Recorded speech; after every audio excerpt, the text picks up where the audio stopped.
Hi అండి, అందరికీ నమస్కారం. Welcome to my channel Sri Sai Vantillu. Perfect మెజర్మెంట్స్తో అలాగే టిప్స్తో గుజరాత్ స్టైల్ ధోక్లాని ఎలా తయారు చేసుకోవాలి వీడియోలో చూపిస్తాను.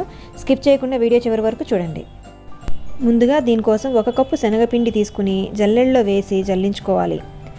ఇలా జల్లించుకున్న పిండిని మనం ఒక మిక్సింగ్ బౌల్లోకి తీసుకుందాం. ఇలా జల్లించడం వల్ల పిండి కలిపేటప్పుడు ఉండలు లేకుండా చక్కగా కలిసిపోతుంది.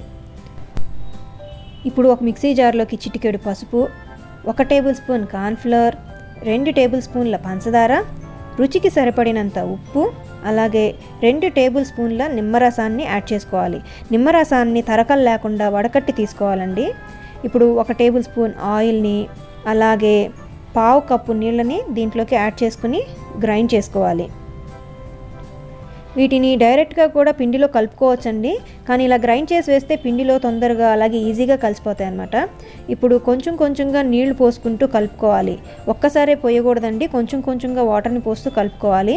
నాకు ఇక్కడ 1/2 కప్ వాటర్ పట్టాయండి. పిండి ఇలా ఈ కన్సిస్టెన్సీలో ఉండాలండి. ఇది పర్ఫెక్ట్ కన్సిస్టెన్సీ అన్నమాట. సో ఇలా వచ్చేంత వరకు కలుపుకోవాలి. ఒక బేకింగ్ టిన్ తీసుకుని దాన్ని ఆయిల్తో మొత్తం అంతా గ్రీస్ చేసుకుని పెట్టుకోవాలండి. ఆ తర్వాత దీంట్లోకి ఒక బటర్ పేపర్ని వేసుకుని పక్కనుంచుకుందాం.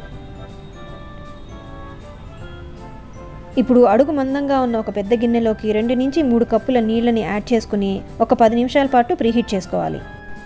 ఇప్పుడు ఈ బ్యాటర్లోకి 1 టీ స్పూన్ బేకింగ్ సోడా వేసి కలుపుకోవాలి.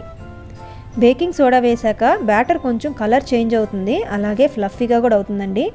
బ్యాటర్ని మనం ఎక్కువసేపు మిక్స్ చేయకూడదండి, వెంటనే బేకింగ్ టిన్లోకి వేసేసుకోవాలి.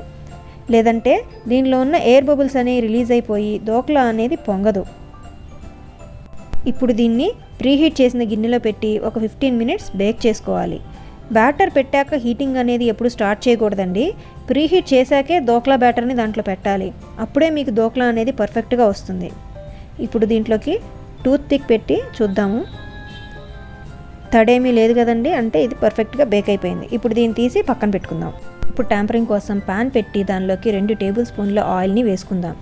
ఆయిల్ హీట్ అయినాక దీనిలోకి 1 టీ స్పూన్ ఆవాల్ని యాడ్ చేసుకుందాం. ఆవాలు చిటపటమన్నాక దీనిలోకి 1/4 టీ స్పూన్ ఇంగువని యాడ్ చేసుకుందాం.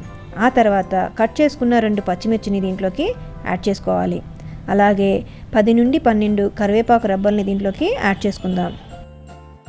ఇప్పుడు వీటిని సిమ్లో 1 నిమిషం పాటు బాగా వేగనివ్వాలి. ఇలా వేగాక ఇప్పుడు దీనిలోకి ఒక 1/2 కప్పు దాకా నీళ్ళని యాడ్ చేసుకోవాలి.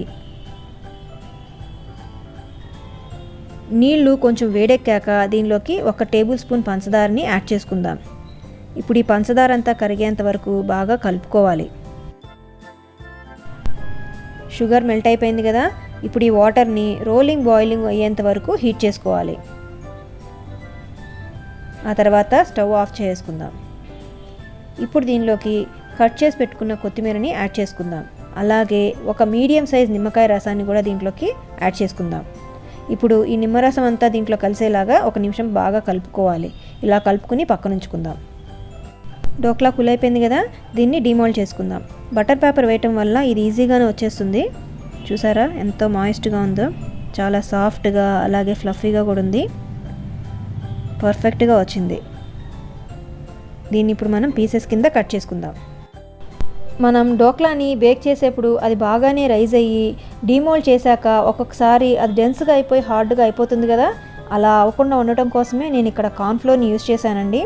దీన్ని మనం డిమోల్డ్ చేశాక కూడా చాలాసేపటి వరకు అంతే స్పాంజీగా అంతే సాఫ్ట్గా ఉంచుతుంది. కాబట్టి మీరు కార్న్ఫ్లోర్ని స్కిప్ చేయకండి. చూడండి చాలా సాఫ్ట్గా ఎంత స్పాంజీగా వచ్చిందో, చాలా పర్ఫెక్ట్గా వచ్చింది.